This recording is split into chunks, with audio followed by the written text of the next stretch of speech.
Today we're looking at 3 things that don't need to be perfect in your creative life. Thank goodness for that.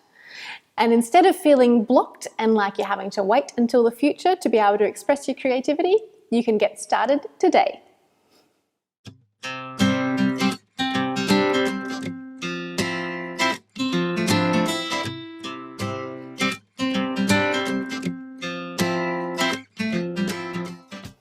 So the first thing that doesn't have to be perfect in your creative life is you don't have to have the perfect studio space or creative space.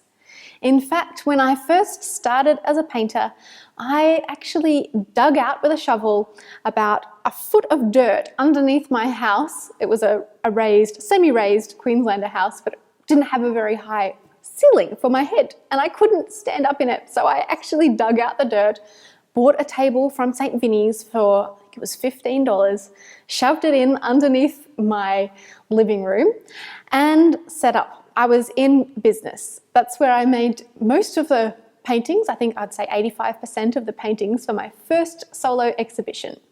So when you're starting on your creative journey, you certainly don't need to let having the perfect space be a block.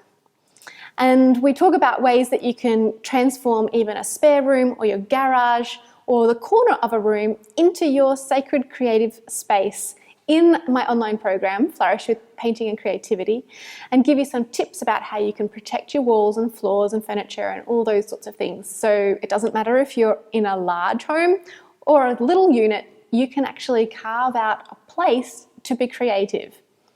And even if that means simply making a box that you can put your supplies in and put into a shelf on your bookshelf so that you can easily pull it out and work on the kitchen table, that's perfect too. Number 2 of things that don't have to be perfect in your creative life is you don't have to have the perfect materials. You don't actually have to go out and spend loads and loads of money on the best paintbrushes and the best, highest quality paints. Instead, I recommend when you are first beginning to just give yourself an abundance of materials. And if that means buying lower quality paints and brushes, it's really fine and great. When I first started painting, I learnt using student grade acrylics, and I used hog hair paintbrushes, and I still use a lot of hog hair paintbrushes, which are very coarse paintbrushes that you can pick up for a few dollars at the $2 shop. And I practiced and I developed my skills through using all these very basic materials that you can really just pick up from the local $2 shop. They'll be perfectly fine for you to have a play and push around and not feel inhibited worrying about the cost.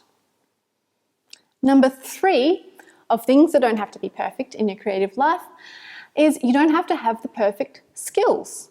Whatever skills you have right now are adequate for you to be able to build upon and to further your own development by playing with them and playing with the materials that you now have given yourself a sense of abundance with, to be able to start expressing, and naturally by the process of using the materials, your skills will develop.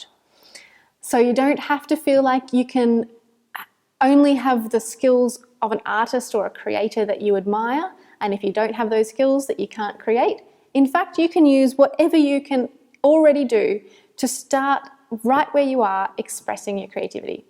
Like my mum says, if you like doing some squiggles and there's a few squiggles that you like, then keep making squiggles and you'll develop your own style of squiggle. It's totally, totally beautiful thing to do, and it's nice to give yourself permission to play. So those are just 3 of the things that don't need to be perfect in your creative life. I'm sure you can probably come up with some more of your own, which you're more than welcome to share in the comments below. Or I'd love to hear from you which of those 3 things may have been holding you back in the past and you're now feeling like, you know what?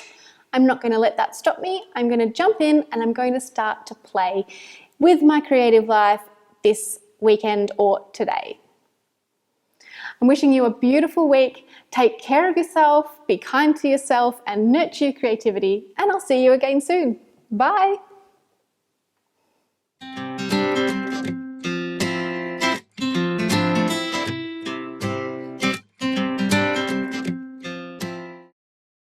Now, if you're new to my blog and you would like some help to get started with painting and creativity, I've created a beautiful 10-day free e-course that takes you through just that, getting started with painting and creativity. And you can find that at nicolanewman.com/begin.